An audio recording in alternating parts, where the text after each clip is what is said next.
A 40-year-old stockbroker walked out of his Manhattan apartment one morning and vanished without a trace, leaving behind a wife, 2 kids, and a life most people would kill for. No note, no warning. Not even a text to explain why he'd abandoned the stability he'd built over 2 decades. You're probably thinking he ran off with a mistress or stole money from work. Right, wrong.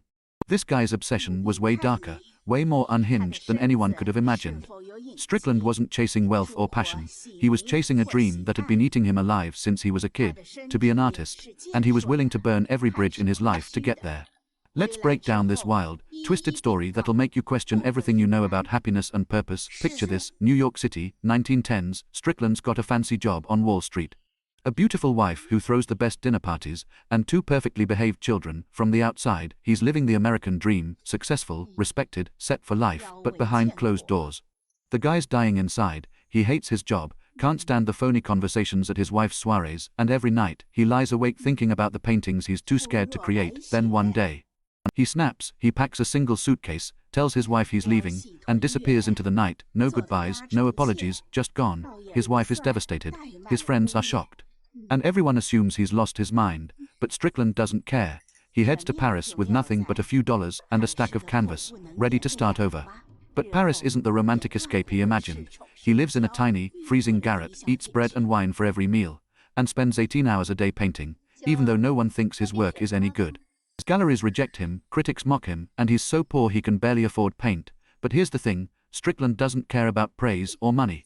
He paints because he has to, like it's a physical need, like breathing. He becomes rude, selfish, and completely indifferent to everyone around him. He borrows money from friends and never pays them back.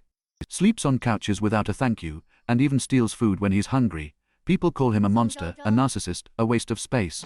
But Strickland just laughs. He's got a single goal. And nothing, not poverty, not loneliness, not the hatred of everyone he meets, is going to stop him. Then, just when things can't get any worse, he gets sick, really sick, tuberculosis.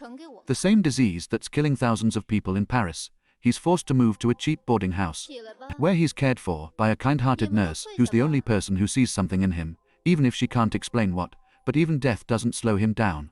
He paints until he can barely hold a brush, his hands shaking, his lungs burning, and then, something incredible happens. A young art dealer stumbles upon his work and realizes, this guy is a genius.